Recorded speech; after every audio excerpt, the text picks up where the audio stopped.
Hi there, everybody. This is Lee, and I'm directing a question to Black Lives Matter. I'm just wondering, for the Black Lives Matter activists in leadership, do you or do you not think it's time to completely replace the Congressional Black Caucus that's coming up for vote in 2018? Every one of their seats will be available for contest in 2018. Based on what you've been seeing these past several years, maybe the past 4 years, the second half of Barack Obama's administration, and what we've seen in the streets of our cities in terms of Black lives either mattering or not mattering to those with the ability to create structural change in law enforcement, criminal justice reform, school to prison pipelines, things like this. Um, it's probably come to that point where we have to take keys away from people who are trying to drive us off of a cliff and modernize or rejuvenate or drive the urge for change forward. And, we've been hearing a lot about Chicago lately. The fact that even under a president and first lady who come from that city, we've got people in Congress who are part of the Black Panthers or used to be from that city, Bobby Rush.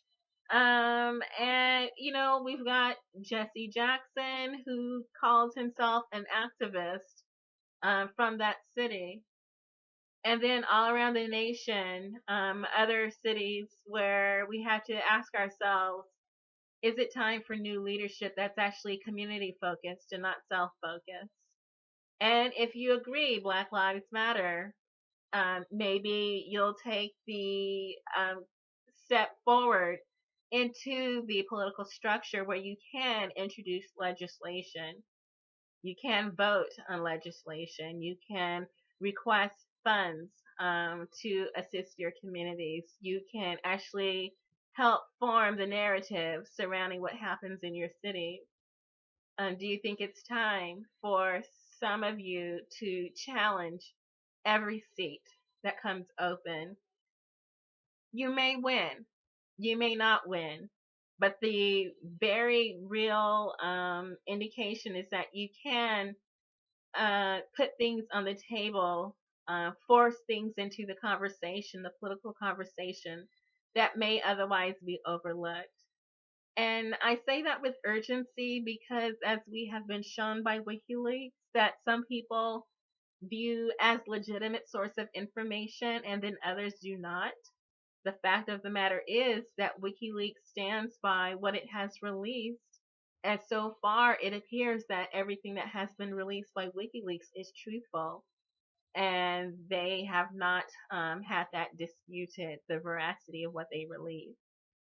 The fact of the matter is that the Democratic Party had clear instructions to entertain and to blow smoke and shine on Black Lives Matter, but to not take any steps to address any of the concerns of Black Lives Matter.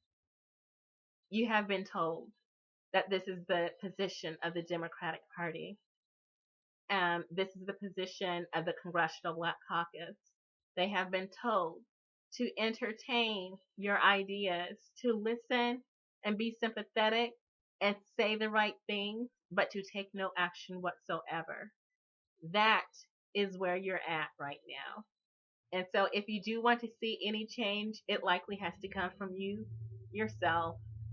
It will not come from the Republican Party. It will not come from the Democratic Party. It will come likely from new people who are not yet corrupted by the system, who have not had non aggression agreements to not force the issue, who will not accept themselves and their family and their friends being used as collateral damage in political gains. So I want to present that to Black Lives Matter, that you've got about a year and a half to really rev up a campaign if you're interested in competing for those seats at the U.S. level, U.S. federal level in Congress, and then also your state legislators, places like North Carolina, wherever. It's in your very best interest to compete for seats whenever they come open. And if that means competing against an established Democratic candidate who's already said they will not help you, and a Republican candidate who's already said they will not help you and they think you're a terrorist, I would say recommend that you challenge every seat that comes open, at the federal level, at the state level, the county level, municipal level. And so I want to wish everyone good luck if you decide to take that step. I would prefer myself if you ran not as a Democratic candidate in order to waste time and energy attempting to reform that which does not want to be reformed, or to defend that which is indefensible. And using people as collateral damage is indefensible. I would recommend that if you do decide to run, that you run as an independent or as a member of a third party that lines up with your point of view.